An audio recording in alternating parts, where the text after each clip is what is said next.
Kasus DBD di tahun 2023 sudah mencapai 498 penderita, bahkan hingga pertengahan Agustus ini 7 balita penderita DBD meninggal dunia. Kemarau berkepanjangan membuat Kesatuan Pengelolaan Hutan Perhutani Kabupaten Pati menetapkan status siaga. Sebanyak 112 guru P3K di Rembang mengikuti program realokasi dari Pemkab Rembang. Selamat sore pemirsa, bersama saya Puji Lestari. Inilah Jateng hari ini.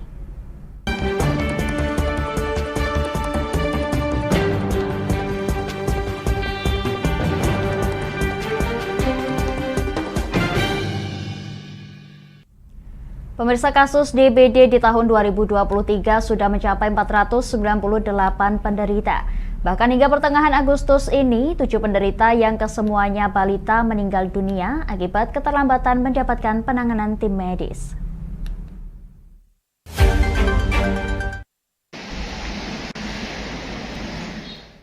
Dinas Kesehatan Kabupaten Brebes mencatat dari bulan Januari hingga pertengahan Agustus tahun 2023, ada 498 kasus DBD. Bahkan 7 diantaranya adalah pasien balita yang meninggal dunia. Sementara untuk pasien DBD yang menjalani perawatan di RSUD Brebes, hingga Agustus ini tercatat 177 pasien, di mana 5 pasien balita diantaranya meninggal dunia. Wadir Pelayanan RSUD Brebes Aris Suparmiati mengatakan pasien balita yang meninggal dunia karena keterlambatannya dirujuk ke rumah sakit untuk mendapatkan perawatan dan penanganan dari tim medis. Rata-rata dari pasien meninggal dunia memiliki kondisi yang sudah kritis. Sepanjang tahun, sehingga memang penderita penyakit demam berdarah ini sepanjang tahun ya selalu ada seperti itu. Nah, yang menyebabkan kematian biasanya karena ketidaktahuan orang tua untuk segera membawa ke rumah sakit. Biasanya anak demam-demam dikira sakit biasa. Jadi begitu parah baru dibawa ke rumah sakit, itu yang biasanya tidak tertolong.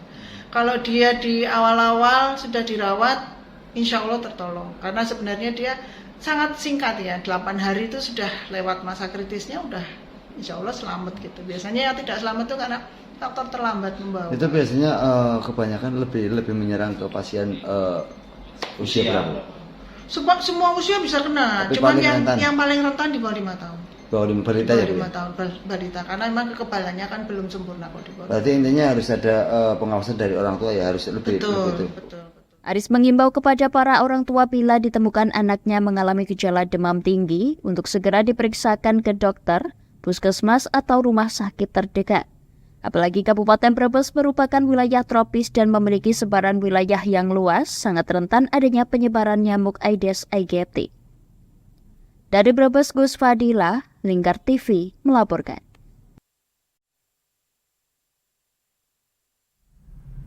Pemirsa, kemarau berkepanjangan membuat Kesatuan Pengelolaan Hutan Perhutani Kabupaten Pati menetapkan status siaga. Komitmen untuk melakukan pencegahan sedini dilakukan oleh lintas organisasi perangkat daerah lewat rapat koordinasi pembentukan tim penanganan kebakaran hutan dan lahan.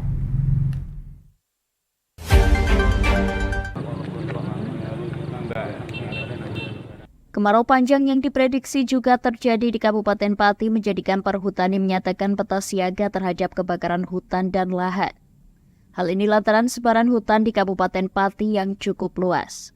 Hal tersebut pun menjadi bahan dalam gelaran rapat koordinasi penanganan kebakaran hutan dan lahan di Polresta Pati pada Selasa 22 Agustus lalu di Aula Polresta Pati. Perhutani bersama pemerintah Kabupaten Pati dan lintas organisasi perangkat daerah sepakat berkomitmen untuk mencegah adanya kebakaran hutan dan lahan. Hal ini lantaran hutan dan lahan Pati yang tersebar di wilayah Perhutani Kesatuan Pengelolaan Hutan, terutama di KPH Regalo Kecamatan Tlogobungu yang paling berpotensi kebakaran saat ini. Sebab lokasi ini berdekatan dengan banyaknya tanah milik penggarap, sehingga dikhawatirkan tercipta percikan api. Selain itu masih ada 1-2 penggarap yang melakukan pembukaan lahan dengan pembakaran. Administrator Perhutani KPH Pati Eko Teguh Prasetyo menuturkan dengan adanya keserempakan baik dari Perhutani, pemerintah, serta aparat keamanan untuk mencegah karhutla di Kabupaten Pati, pihaknya juga melakukan edukasi dan pendampingan kepada masyarakat untuk mencegah kebakaran hutan dan lahan.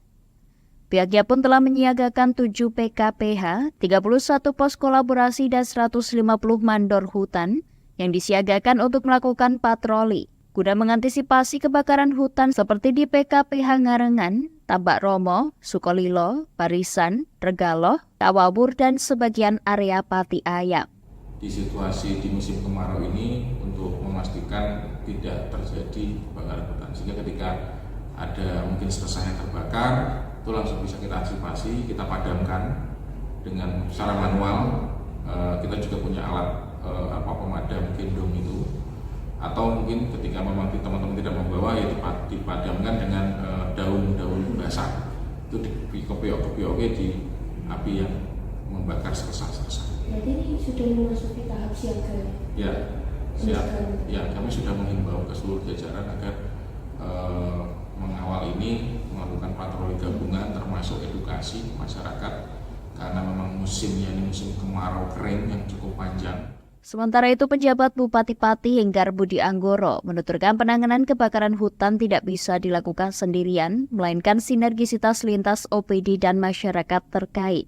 Kebakaran hutan, berarti ada permasalahan lain yang nanti akan muncul, karena pasti nanti di satu sisi pada saat kita melakukan penanganan ini kan di situ juga menimbulkan mungkin polusi atas, asap, atau bisa saja kebakaran yang kita coba tangani di sini merembet lagi ke kawasan pemukiman. Kita tahu di tempat hutan itu kan paling tidak bersanding dengan pemukiman di tempat kita. Nah inilah kita coba antisipasi jangan sampai terjadi kebakaran. Pihaknya berprinsip untuk melakukan pencegahan. Hal ini dimaksudkan guna mengantisipasi adanya permasalahan lain sebagai imbas dari kebakaran hutan. Dari Pati, Mutia Parasti, Lingkar TV melaporkan.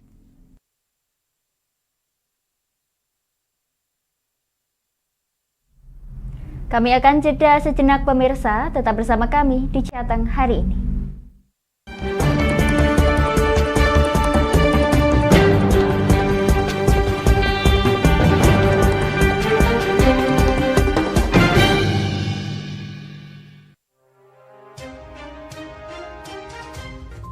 Inilah ketiga anggota komplotan pencuri spesialis pecah kaca mobil setelah melakukan penggelapan 20 sepeda motor dan 2 unit mobil dengan modus retard. Merangkum semua peristiwa sebagai berita yang penuh fakta. Bersama Puji Lestari, saksikan Jateng hari ini setiap Senin hingga Sabtu jam 4 sore hanya di Lingkar TV.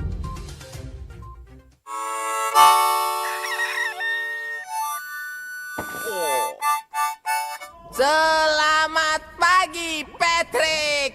Selamat pagi, SpongeBob. Apa kalian dua orang bodoh bisa diam?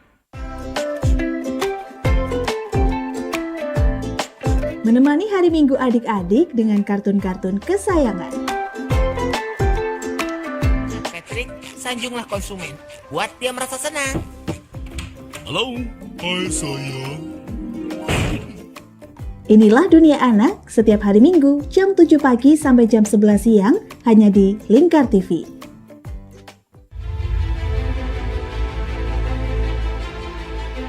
Memberikan pinjaman uang kepada saya dengan bunga 8% per bulan. Membedah opini narasumber, menggali lebih dalam untuk mendapatkan perspektif baru yang lebih faktual. Masalahnya, nota perbaikan kapal itu semua ada di saya. Kenapa Tomo bisa menunjukkan? Demi mendapatkan informasi yang solutif dan terpercaya dalam Bedah Opini. Setiap Rabu jam 11 siang hanya di Lingkar TV. Bersama saya Galus Karkinanti dalam Sapa Jateng Lingkar TV. Melintas di daerah Sukolilo dikejar sama petugas bea cukai, ketangkap. Membahas dan menyuguhkan beragam potensi dari berbagai daerah di Jawa Tengah, ditemani narasumber-narasumber handal di bidangnya. Pencegahan dari awal mulai dari perilakunya, perilaku hidup bersih sehatnya juga harus dijaga seperti itu. Kami siap menyapa Anda dalam Sapa Jateng. Setiap Selasa jam 11 siang hanya di Lingkar TV.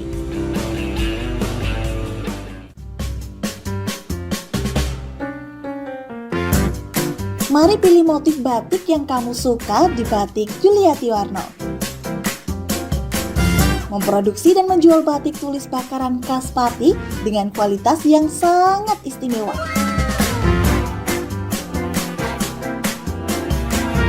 Cocok buat oleh-oleh, seserahan, bahkan untuk baju nikahan loh.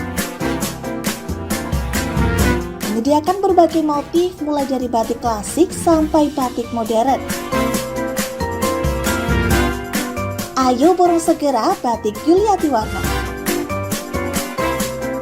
Anda bisa melihat proses produksi batik secara langsung di rumah produksi kami loh.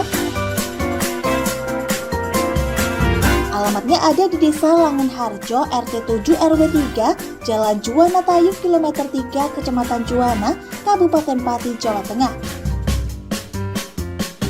Atau Anda bisa menghubungi nomor telepon kami di 081 326 693 300. Ayo datang dan pilih motifmu segera.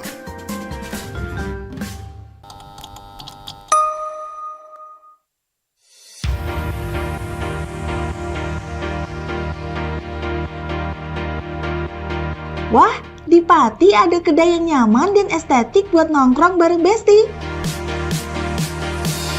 Ini dia, Kedai Sendika. Alamatnya ada di Gang 2 Sarirejo, Kecamatan Pati, Kabupaten Pati, Jawa Tengah.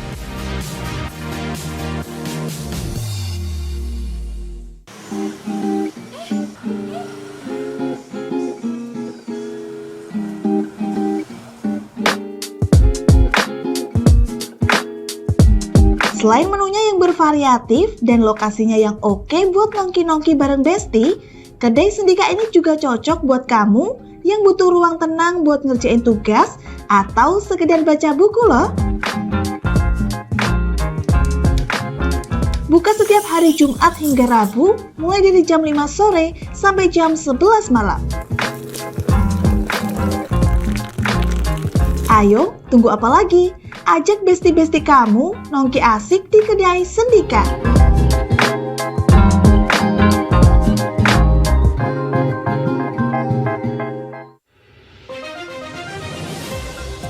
Modus kedua pelaku ini berpura-pura kehabisan bahan bakar kendaraan. Setelah pelaku dibantu, mereka kemudian melakukan kekerasan dan mengambil paksa sepeda motor korban. Saat tiba di lapangan terbang Okbab, rombongan langsung dihadang 5 orang yang mengaku sebagai anggota KKB. Yakni melakukan bujuk rayu kepada korban yang merupakan santriwati pada momen kegiatan belajar mengajar khusus. Menyajikan informasi-informasi hangat dan terpercaya bersama Kabar Indonesia setiap Senin hingga Sabtu jam 7 pagi hanya di Lingkar TV.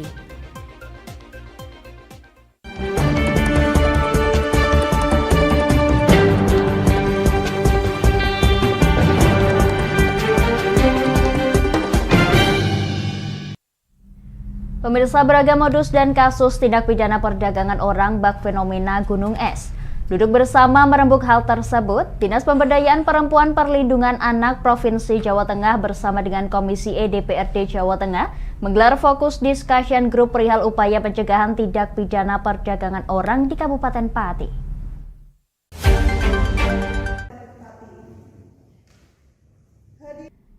Tindak pidana perdagangan orang di Jawa Tengah seperti fenomena gunung es. Ragam modus dan bujuk rayu dilakukan para oknum guna mencapai apa yang diinginkan. Meski demikian, dalam Sistem Informasi Online Perlindungan Perempuan dan Anak atau Simfoni PPA, terdata 8 kasus pada tahun 2023 di Jawa Tengah. Sementara di Kabupaten Pati terdata tidak ada pengaduan maupun kasus. Kabid Kualitas Hidup dan Perlindungan Perempuan Dinas Perempuan Perlindungan Anak, Pengendalian Penduduk dan Keluarga Berencana Jawa Tengah, Sri Dewi Indrajati menuturkan meski dalam Simfoni tercatat 8 kasus, namun pihaknya meyakini masih banyak kasus yang terjadi dan tak tercatat. Melalui momentum fokus group discussion yang dihadiri lintas organisasi perangkat daerah dan forum anak, dan ini dimaksudkan untuk menggali persoalan di berbagai kabupaten atau kota di Jawa Tengah, terutama di Kabupaten Pati. Hal ini bertujuan untuk merembuk bersama terkait persoalan TPPO. Meski di Kabupaten Pati pada tahun 2018 hingga 2023 tidak ada aduan terkait kasus TPPO. Itu masalah tindak pidana perdagangan orang. Jadi Pati cukup tinggi orang-orangnya. Saya bahkan pernah beberapa tahun yang lalu pernah ke Malaysia waktu itu ngurusin tentang WCC gitu waktu itu ya. Nah itu pernah saya ketemu dengan seorang sopir taksi, saya waktu itu naik taksi itu sampai disebutkan kalau ibu bisa mendapatkan 1 orang padi gitu ya, itu akan dapat bonus, dapat tips gitu, itu sejuta 1 orang gitu, zaman berapa puluh tahun yang lalu. Kenapa padi? Saya sebut karena orang padi itu orangnya manut, pekerja keras gitu dan rajin katanya begitu. Jadi ada alasannya TPPO dan secara data saya kurang begitu hafal, harus membuka data ya. Nanti kalau pas paparan mungkin ada gitu. Nah itu cukup tinggi gitu ya. Sebenarnya tidak hanya di Pati sih, banyak sekarang juga TPPO daerah kasus isu-isu tentang TPPO semakin mulai meningkat lagi gitu ya. Pihaknya juga menambahkan kini tren kasus TPPO yang semula korbannya merupakan perempuan dan anak, namun kini bergeser pada laki-laki, sehingga ragam upaya penanganan dan pencegahan harus masif dilakukan. Maraknya kasus TPPO ini dilatar belakangi faktor ekonomi serta lapangan pekerjaan yang minim. Sementara itu, anggota Komisi E DPRD Jawa Tengah, Anton Lami Suhadi menuturkan pemberdayaan sektor ekonomi harus kembali diperbaiki dari lingkungan pemerintah kabupaten hingga desa, sehingga masyarakat desa bisa mandiri dan berdaya guna, sehingga tak tergiur dengan berbagai tawaran. Baik tenaga kerja maupun pemerlindungan anak dan dinas sosial harus memberi ke daerah itu. Ya, terus desa-desa ini, khususnya desa-desa yang mohon maaf, yang kemiskinan ekstrim, yang ekonominya banyak belum belum mendapatkan rezeki yang lebih baik. Karena apa yang saya sampaikan tadi, faktor utama itu adalah di ekonomi. Kalau ekonominya itu tercukupi, maka tidak mudah bergoyang, tidak mudah untuk diprovokasi dan sebagainya. Kalau ekonominya tidak ada, dipengaruhi, dipinjami duit dulu, sedikit-sedikit utang langsung tertekan. Pihaknya berharap ke depan fenomena gunung es TPPO dapat segera terentaskan. Pembenahan di sektor administratif pun harus dilakukan guna tidak adanya lagi pemalsuan dokumen bagi para korban TPPO. Dari Pati, Mutia Parasti, Lingkar TV melaporkan.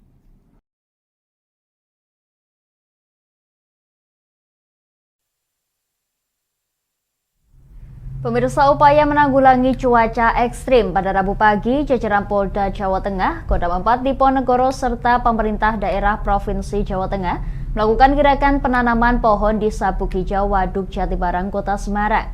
Penanaman ribuan pohon dilakukan untuk mencegah perubahan iklim agar lingkungan menjadi lebih baik.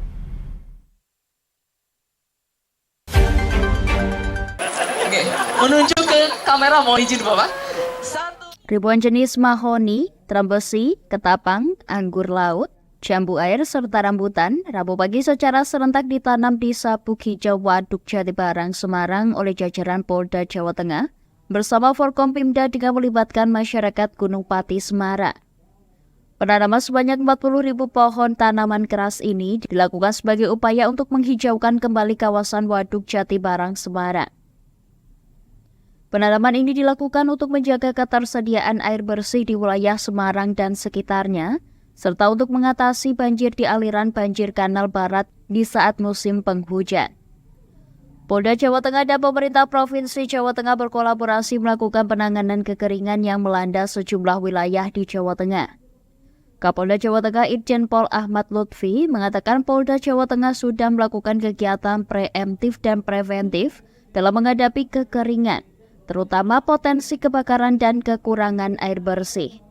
Kalau seluruh kepolisian negara Republik Indonesia ada 46 juta, artinya hari ini secara serentak Kepolisian Negara Republik Indonesia melakukan penanaman pohon secara serentak dan maksud untuk menghijaukan wilayah kita.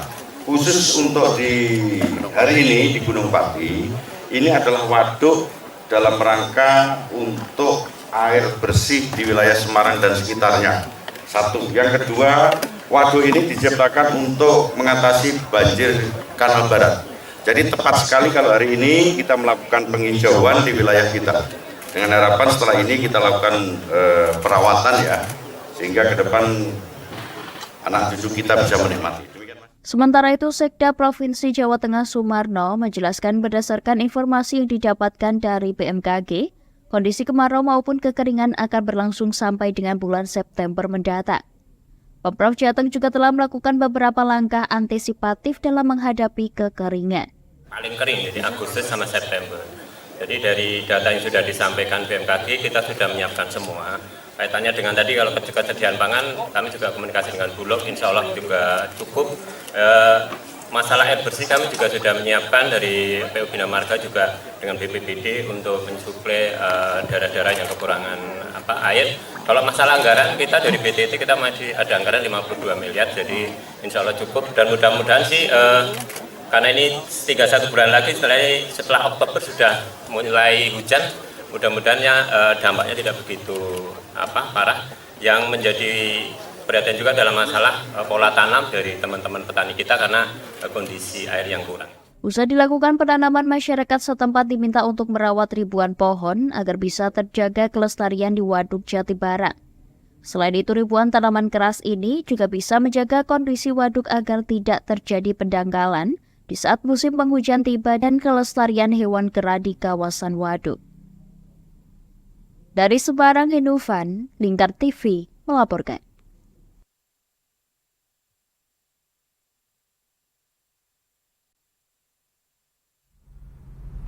Pemirsa, hari ini Rabu 23 Agustus 2023 pukul 8, sebanyak 112 guru P3K yang kebanyakan mengajar sekolah dasar dan sebagian pengajar SMP mengikuti program realokasi dari Pemkab Rembang melalui Badan Kepegawaian Daerah Kabupaten Rembang.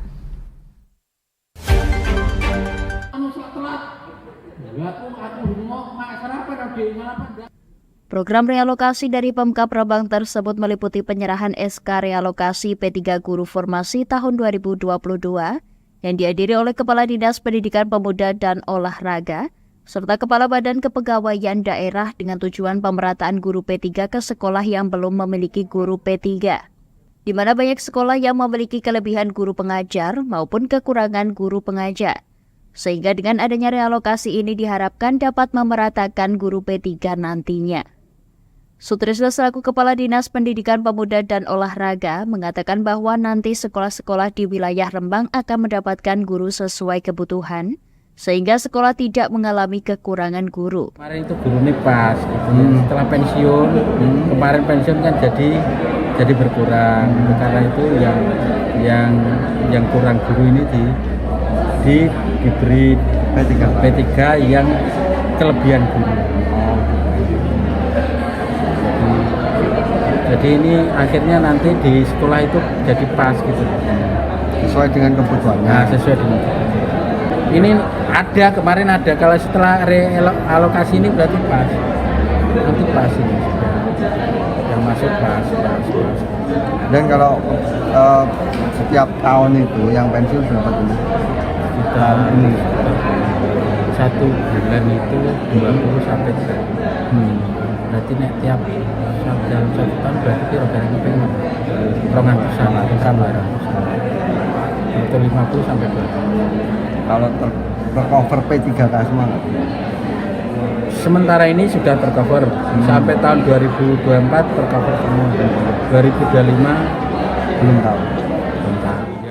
Selain itu, pihaknya juga mengatakan realokasi ini dapat menjadi solusi bagi sekolah-sekolah yang kekurangan pengajar P3 dengan data yang tepat. Pihaknya memastikan realokasi akan merata ke semua sekolah di Kabupaten Rembang. Dari Rembang, Vicky Rio, Lingkar TV melaporkan. Demikian Jateng hari ini, saya Puji Lestari dan seluruh kru yang bertugas mengucapkan terima kasih atas kebersamaan Anda. Selamat sore dan sampai jumpa.